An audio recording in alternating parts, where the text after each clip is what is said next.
Hi everyone, and welcome to this video where we look at another member of my classic computer collection. And the machine we're going to have a look at today is not really a notable model in its own right, but it does represent quite an historically important class of machines. What it does is it represents the IBM PC clones. Now, these were machines that came out soon after the IBM PC to really capitalize on the popularity of that machine, and in their own right they play quite a significant part in the establishment of that platform as a standard.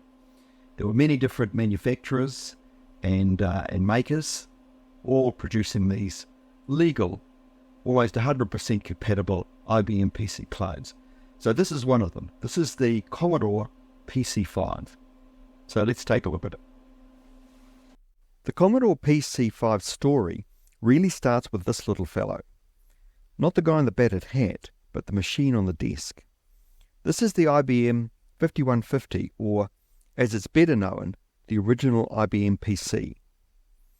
Released in 1981, the IBM PC legitimized microcomputing in the corporate office and at the same time set a hardware and software standard almost everyone was eventually to follow.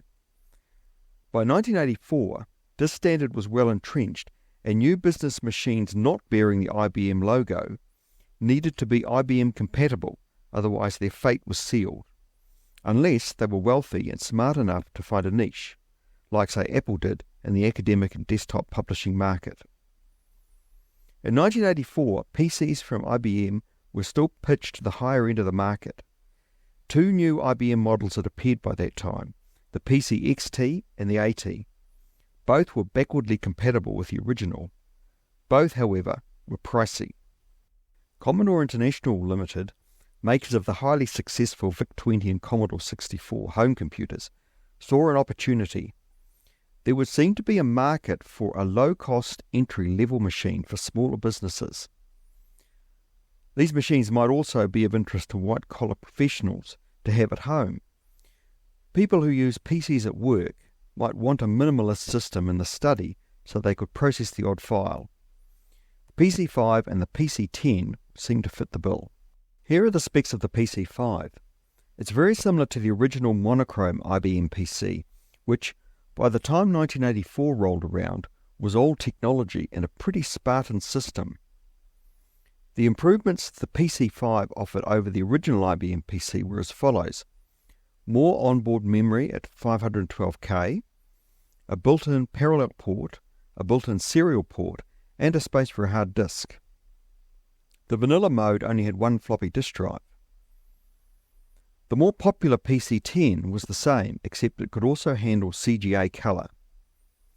The machines were 100% PC compatible though, and could run MS-DOS, the standard operating system for PC clone machines. So here's my PC-5. You can see that it does have an extra drive. Unfortunately, it's a different color and style to the unit, and a previous owner has also made that extra drive the A drive, shifting the original drive down to the B drive position. Never mind, two drives are better than one, and despite the design clash, it's still quite an attractive unit. It's attached to a monochrome TTL screen. Time now for a look at some video, and we'll start with the keyboard. At first glance it looks very similar to the original IBM PC keyboard, but a closer look and you'll see that some of the keys are in different positions. Note the position of the break key up there, for example, and the print screen key. Also, as we move over here to the left, have a look at the Alt and Control key, not below the Shift key, but above it.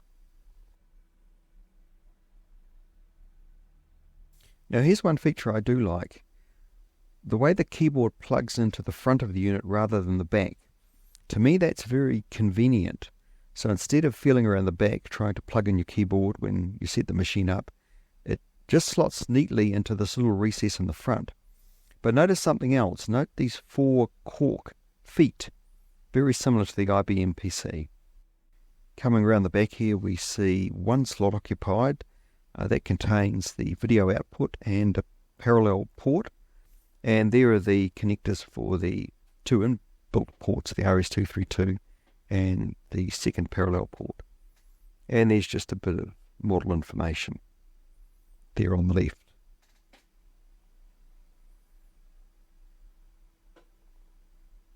Getting into the machine is dead simple, and it's a lot like the IBM PC-80, and just jump into the screws at the back and you pull the whole cover off just like that.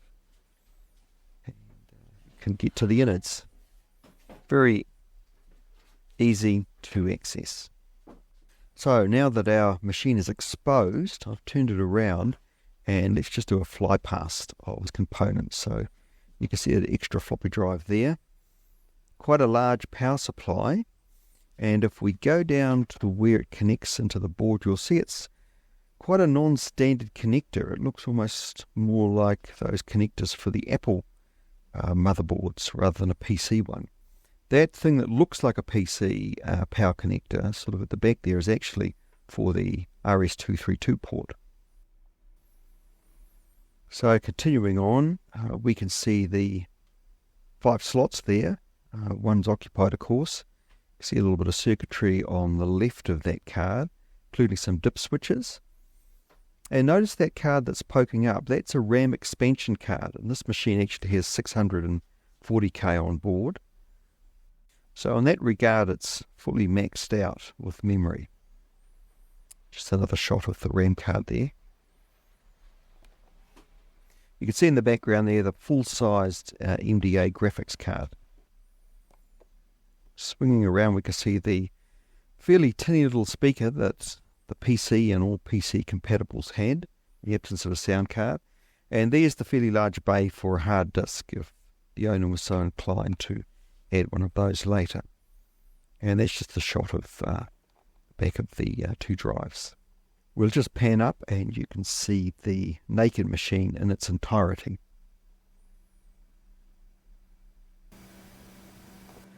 Time now for some real live action, and I thought I'd show you the machine booting so you can see what comes up on the screen.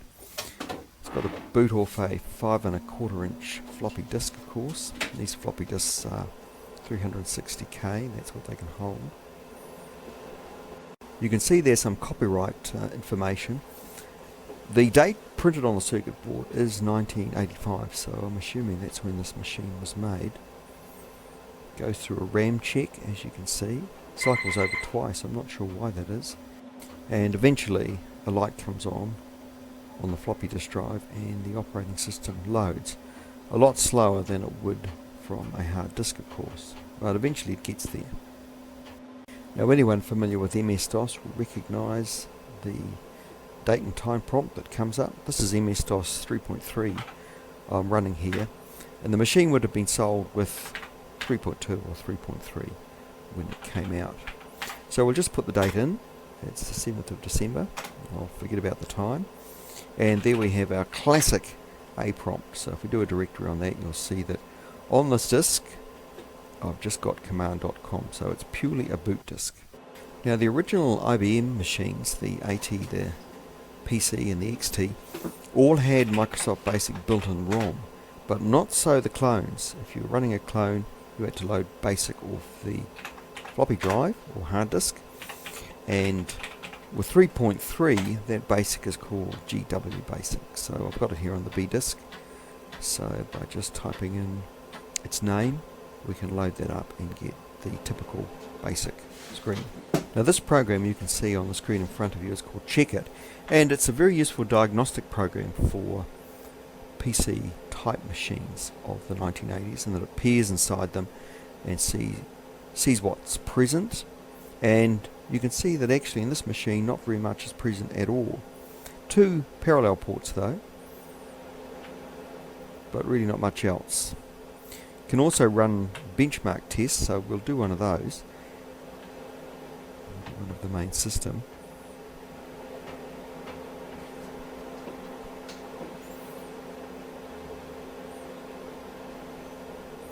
And you can see there that it's the same speed as an ordinary everyday PC or PCXT, that's 4.7 megahertz. MDA video adapter. It certainly is a Spartan machine. Slow, twin floppy drives, no hard disk, no graphics, but you could run a few business applications on it. And here's one of the applications you could have run. This is Zite 3, or should I say the Zite 3 editor, which fits on a 360k floppy disk. Now this is a little nostalgic for me because in the day, in the mid-1980s, I used to carry a disk, in fact that very disk, the same one, with the Zite editor in my briefcase wherever I went. It's a bootable disk, and what I found, or why I found it useful, is that I could, travelling around, I could go into any office, and if I wanted to do some editing, if I wanted to write a report or do anything like that, I had my own copy of Zite, so I could insert it into any PC that was around on anyone's desk and boot it up, borrow their machine and do some writing. It was very handy. It was standalone, and Zite didn't put a lot of ugly control codes in unless you specifically asked it to do some formatting. So if you just type straight text, it was very, very clean. Essentially it was just ASCII text. So it means that if you were preparing some text to go into another report, if you were on the road say, and you wanted to perhaps write a little program or maybe just do a very short draft report, you could do it easily just with this one disk. So I always carried that around, and a spare one in my briefcase. So if I needed to, if I was away from home and I wanted to do something, I could borrow somebody's machine. I didn't have to mess with their hard drive or use their filing system. I could just boot from this floppy and do some word processing. Really handy. So here you can see just some text entry into the Zite word processor. It was one that was the word processor that my institution, my university, supported for a number of years through the mid to late 1980s. So we finally succumbed to the pressure and changed to WordPerfect.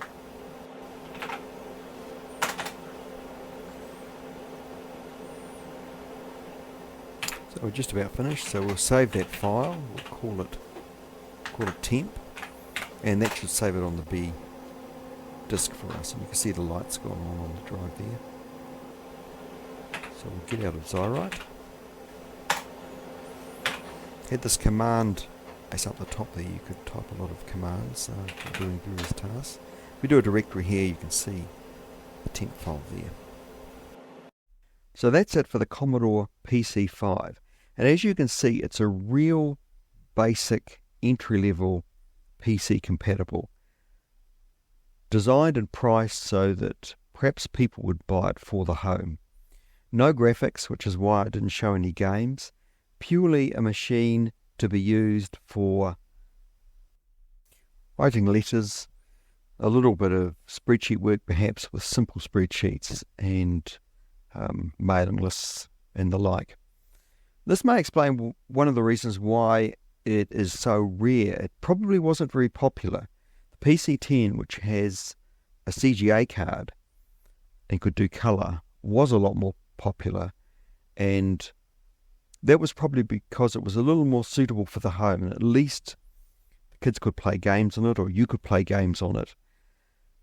Whereas with the PC-5, you really were just constrained to, pretty mundane, boring, although undoubtedly useful tasks. You could, of course, play text-based adventure games on the machine, so if that was your thing, yes, you could be a bit of a gamer with a monochrome, no graphics machine in the mid-1980s. So it's a minimalist system, but it's the minimalist aspect of it I actually like. I like the design. The design is very clean, and if it didn't have that big black drive there, it would look very stylish. I like it.